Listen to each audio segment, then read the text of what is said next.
I mean, there were certainly some high points. I thought that there were some places where this movie made nods back to so many of the other Jurassic Park franchise movies in ways that I noticed, even very, very subtle ones. I'll give you a subtle example, and that was as they're about to go in and see the big titanosaur, like the big, huge sauropod dinosaur. They start walking into this field of tall grass. Now, you mentioned Jurassic Park 2.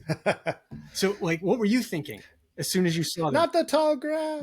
So what I was thinking, not the tall grass. And I was thinking, vividly remember this in the theater because I brought my y'all go ahead and judge. I brought my 9-year-old son with me to see this.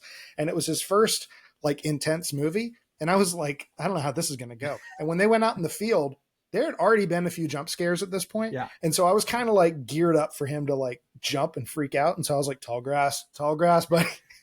And so I was geared up for it to go a different way. So yeah, that stood out to me as well. So that was a neat way in which they referred back to the previous movies and actually played against the type. I'm expecting raptors to jump. This is the killing fields. I mean, this is bad in Jurassic Park too. So nobody comes out of here. So that was good, but like, you know, overall, like this movie was rough.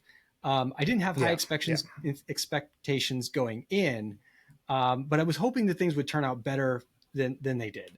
Well, you know, like the dinosaurs, there were also a lot of nods. We mentioned the tall grass, but there were also like one of the early scenes when the museum is being decommissioned. You get when dinosaur ruled the world. That banner is coming down just like it was at the end of Jurassic Park. That was cool. You get Martin Krebs, our bad guy who's working for Parkergenics. His frantic Jeep ride down to try to get to a boat is, you know, plot-wise reminiscent, similar, identical to Nedry's Wild Ride. But there were also I thought really some nice little buttery, salty bits of popcorn sprinkled all around with these nice little nods. And every once in a while, like if you know the franchise, you pick them up and you see them. And the main prehistoric critters, as we kind of go through, were pretty good. I mean, the Mosasaurus was still there. The accompanying Spinosauruses were modeled really well. And the T-Rex finally gets a river scene. And you know, maybe a lot of your viewers don't know this, but T-Rex in a river happens in the original Jurassic Park book. And it goes after a bunch of people there. I think I forgot about that. Yeah, it was. Oh, there was a whole river sequence that gets cut out of the movie, but I do remember that in the book. Yeah. So Spielberg was never able to get that in. It was, you know, the movie was already big enough, and so T-Rex never got this scene. And the way that they modeled it swimming in the river was really cool. Now I don't think that river really would have been able to handle a T-Rex, but sure, whatever. Right. They do it. And even the Quetzalcoatlus, the big pterosaur that they have for this one, is modeled very nicely. And I think the scene with it in its nest area was genuinely a fun one. It was a good action sequence. I love that you were mentioning the nods because there were definitely some to the original that stood out to me. One, when we first see the bad guy, which we could tell he's the bad guy as soon as we see him. Right. He's wearing the same outfit that our initial bad guy was in Jurassic Park. Really? What's his name? Dodson. Dodson. Yeah, he's wearing that. He's wearing that white shirt. The Hawaiian, or the hat or whatever. And he's got a hat. Oh, and man. The first thing I thought was, that's Dobson, right? We got Dobson here. Dobson here. Yeah. We got Dobson. So I thought that was nice. That was a neat nod.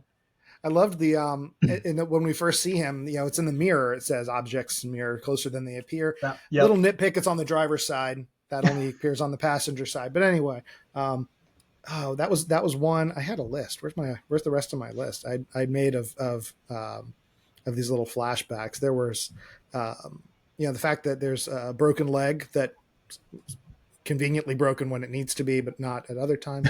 The convenience store scene, very reminiscent of the kitchen scene. They were clearly going for that. The use of flares, obviously, and characters leading dinosaurs away. And the ending where the dolphins are going. I mean, there's always a helicopter, same music, helicopter away from the island, and some extant, usually animal, non-extinct animal that is making its way and reminding them that the world is still a place worth living in.